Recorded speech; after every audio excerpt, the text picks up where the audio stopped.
Okay, welcome to this explainer. Today, we are going to unpack the fascinating, incredibly validating science behind being a homebody. If you're someone who genuinely loves spending your weekends inside, well, get ready. We're about to look at the powerful psychology of why your living room is actually your greatest psychological asset. Let's get right into it. So picture this. It's Friday night, there's literally nowhere you need to be, and absolutely no one waiting on a reply from you. Is staying home boring, or is it perfect? To some people, that probably sounds incredibly lonely, but to others, it's the absolute dream. We're really going to challenge that huge societal assumption that staying in automatically equates to missing out. Because the truth is, choosing to stay home is far from a flaw.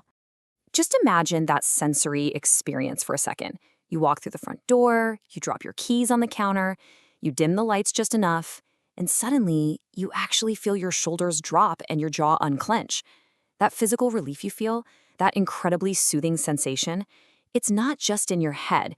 It is a very real, scientifically backed physiological response, and we are going to break down exactly why it happens today.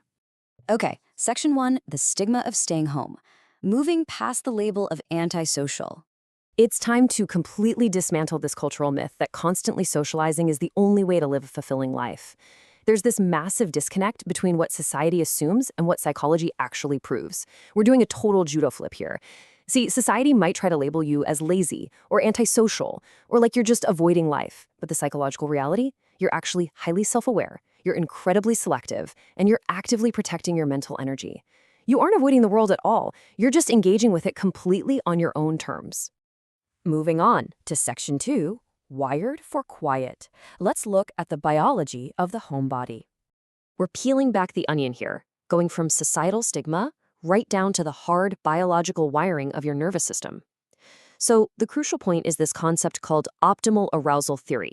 Basically, this is the psychological principle that every single one of us has a completely different nervous system threshold for external stimulation to feel comfortable and regulated. If you love staying home, your nervous system simply reaches its limit for input, sounds, social cues, expectations, way faster. You're not fragile. Your system is just wired to be more highly sensitive to the world around you. Think about it kind of like recharging a battery. Extroverts, they charge up by thriving on movement, chaos, and social noise. It feeds them. But if you're a homebody, your nervous system requires the exact opposite. Basically, every social interaction slowly drains your battery, and you literally require stillness, environmental control, and quiet solitude just to get back up to 100%. And because of this unique wiring, home lovers actually share some pretty incredible scientifically backed traits. You've got a rich inner world. You're highly self-aware. You are deeply observant, probably naturally picking up on subtle emotional signals that others miss. You maintain really strong personal boundaries. And honestly, above all, you are genuinely comfortable with yourself. You aren't easily bored simply because your mind is a really fascinating place to be. Section 3, the sensory sanctuary. Let's talk about dropping the monitoring mode. We're going to explore how the physical space of your home acts as this crucial shield against a loud, super demanding world. Think about the stark contrast between these two environments. The outside world, it's completely unpredictable, it's loud, and it's socially demanding. Out there, your nervous system is constantly scanning for threats or changes. But your home environment, it's totally predictable, it's volume controlled, it's safe. When you step inside your house, your nervous system can finally stop scanning.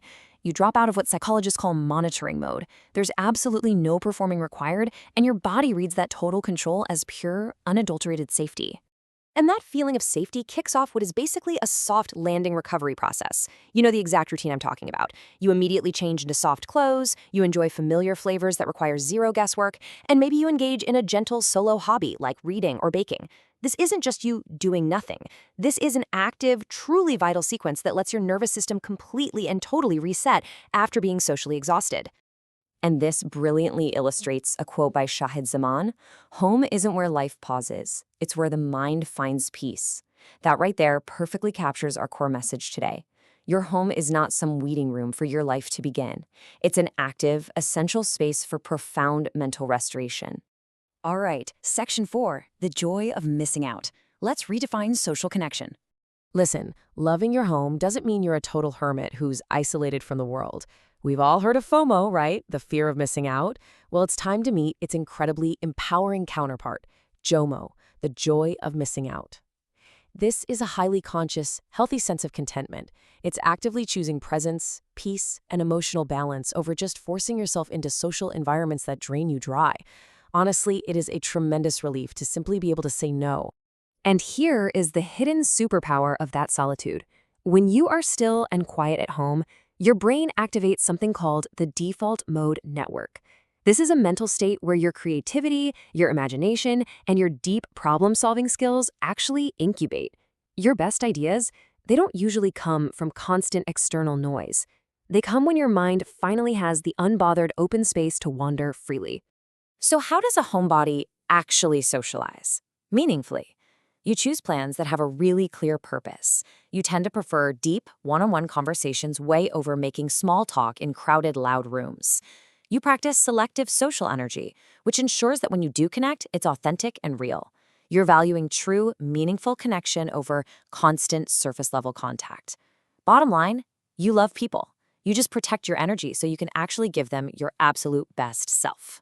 Which brings us to Section 5. Are you healing or hiding? Let's get into the real nuance of solitude. Okay, it's time for a little bit of critical, nuanced self-reflection about our true motivations for staying inside. From the outside looking in, staying home always kind of looks the same. But internally, the psychology completely splits. On one hand, we've got healing and rest. That's when staying home leaves you feeling grounded, clear, and energized. It's a genuine preference. But on the flip side, we have hiding and fear. That's when staying home leaves you feeling numb, disconnected, or like your world is slowly shrinking because of social anxiety or maybe past emotional wounds. So I really want to pose this deeply introspective question to you right now. Just think about it.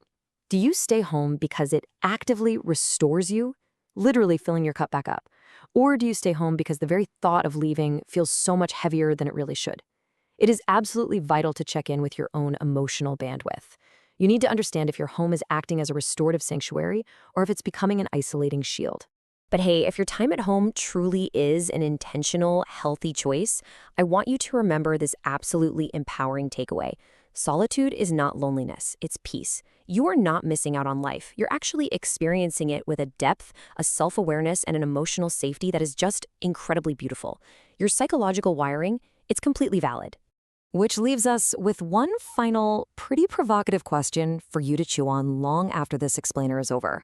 How does your home shape your inner world? Embrace your need for quiet, cultivate your own sanctuary, and just let it be the space where your mind truly finds its peace. Thank you so much for learning with us today.